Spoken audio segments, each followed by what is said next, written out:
आज आपण शिवजयंती साजरी करताना खूप आनंद होत आहे।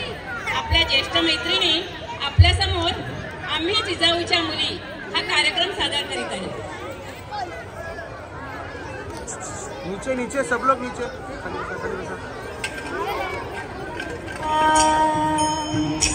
उन्हाळा अल्पावसाळा स्वराज्याचा गारवा, जिजाऊच्या जीवावर नाही कोणाची परवा, जिजाऊच्या जीवावर नाही कोणाची परवा। आम्ही जिजाऊच्या मुली, आम्ही जिजाऊच्या मुली जशा तलवारीच्या आण्या, होईल तुझी तरी शोभा बोल धुरून शहाण्या।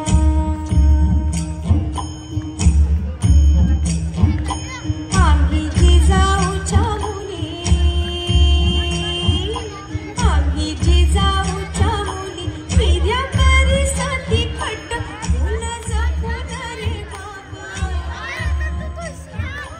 बोल जपून रे बाबा। आता आपल्यासमोर महाराणी सईबाई साहेब या शिवाजी महाराजांच्या सर्वप्रथम आपल्यासमोर महाराणी सईबाई साहेब सादर करत आहे। महाराणी सईबाई साहेब या शिवाजी महाराजांच्या पहिल्या पत्नी, त्या निंबाळकर घराण्यातील होत्या। त्यांचा जन्म फलटण येथे झाला। सईबाई साहेब तलवारबाजीत घोडेस्वारीत पारंगीत होत्या। त्या शंभूराजांच्या मातोश्री होत्या। आता आपल्यासमोर महाराणी सईबाई साहेब येत आहेत।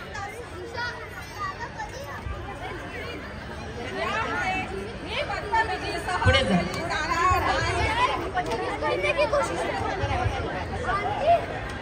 यापुढे ही बदतमीजी सहन केली जाणार नाही। या मुलखात तुमच्या घोड्यांचे टाक जरी उमटले तरी पाय छटल्याशिवाय राहणार नाही। धन्यवाद महाराणी सईबाई साहेब। आता आपल्या महाराणी पुतळाबाई यांची भूमिका आपण जाणून घेत आहोत। पुतळाबाई महाराजांच्या तिसऱ्या पत्नी होत्या। छत्रपती संभाजी राजमाता जिजाऊनंतर आईच्या मायेने सांभाळणाऱ्या जर कोण असतील तर त्या होत्या पुतळाबाई। आई आणि पत्नी कशी असावी याचा दाखला देण्यासाठी महाराणी पुतळाबाईंचं नाव घेतलं जातं। आता आपल्यासमोर महाराणी पुतळाबाई यांची भूमिका सादर होत आहे। आपण स्त्रिया मराठ्यांचे देवाऱ्यातील देवता आहेत।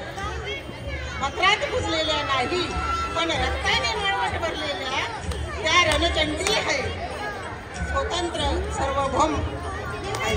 धन्यवाद पुतळाबाई। पुढची भूमिका आहे राणू अक्का। राणू अक्का साहेब, शिवकन्या राणू अक्का साहेब यांचं वास्तव्य भुईया गावी होते। राणू अक्का अतिशय शूर आणि धाडसी होत्या। त्यांचा स्वभाव बोलका आणि मनमिळाव होता। राणू अक्का छत्रपती संभाजी महाराजांना आईची उणीव कधीच फासू दिली नाही। राणू अक्का शूर आणि धाडसी होत्या। आता आपल्या समोर राणू अक्काची भूमिका सादर होत आहे।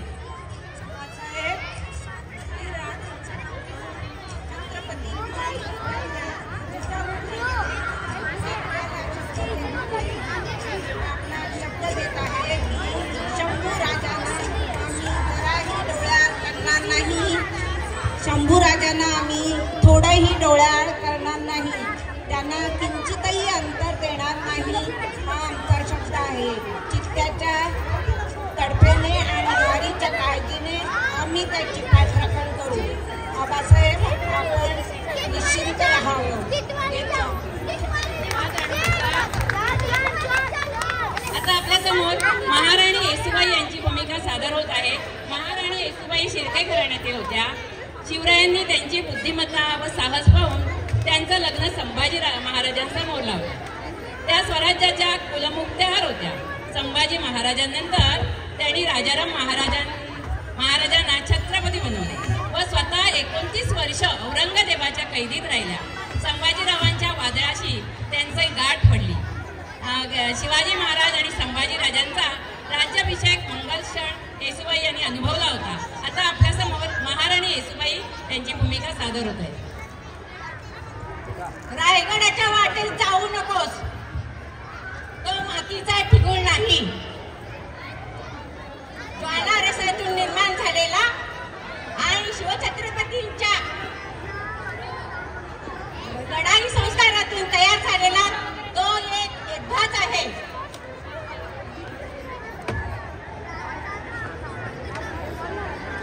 चुराडा होईल तुझ्या सकट तुझ्या 5 लाख सैन्यांचा. ही धमकी नाही, हे वास्तव आहे. याद ठेव. आणि हा असाच जा आणि असाच निरोप दे तुझ्या औरंगजेबाला. धन्यवाद येसूबाई. आता आपल्यासमोर महाराणी ताराबाई यांची भूमिका सादर होत आहे. महाराणी ताराबाई या छत्रपती राजाराम महाराजांच्या पत्नी होत्या. मराठ्यांच्या इतिहासातील ह्या कर्तबगार स्त्री छत्रपती होत्या. त्यांनी स्वराज्याची धुरा सांभाळली. महाराष्ट्रातील कर्तृत्ववान स्त्रियांपैकी महाराणी ताराबाई ह्या एक मानाचे स्थान आहे. ताराबाई अतिशय बुद्धिवान असल्याने त्यांनी त्यांच्या बुद्धीचा ठसा उमटविला होता. आता महाराणी ताराबाई. औरंगजेब, खबरदार, कुणाच्याही देशाला धक्का लागला तर तुझे कुत्र्यासारखे चिरडून चिरडून तुकडे केले जाईल. अरे, वाघाची शिकार करणं हे काही साधन आहे, हे सुद्धा तू स्वप्नात पण बघू नकोस.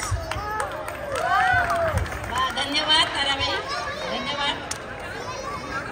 आता आपल्या समोर हिरकणी सादर होणार आहे. हिरकणी नावाची गरीब गवळण होती. तिच्याकडे 2 गायी होत्या. ती रोज ताजं दूध घेऊन गडावर जात असे. तिचा उदरनिर्वाह त्याच्यावरच चालत होता. ती स्वतःच्या लहान बाळाला घरी ठेवून जात असे. तिला उशीर झाला. एके दिवशी गडाचे सर्व दरवाजे बंद झाले. ती खूप धाडसी होती. तिच्या धाडसाचे आणि निर्धाराचे महाराजांनी कौतुक केले. ती अवघड गड उतरून बाळासाठी खाली गेली. म्हणूनच त्या गडाचे नाव हिरकणी पुरुष ठेवले. आता आपल्याकडे हिरकणी येत आहे. मला जाऊ द्या, जाऊ द्या. माझं लेकरू गडाकडे एकलंच आहे. मला जाऊ द्या, जाऊ द्या. एवढा मोठा गड आहे, कुठेतरी रस्ता असेलच ना. मला जाऊ द्या, जाऊ द्या. काय, रस्ते बंद झाले? नाही, मी जाणारच. हा बुरुज उतरून खाली उतरून जाणार. मला जाऊ द्या, जाऊ द्या. माझं लेकरू घराकडे आहे.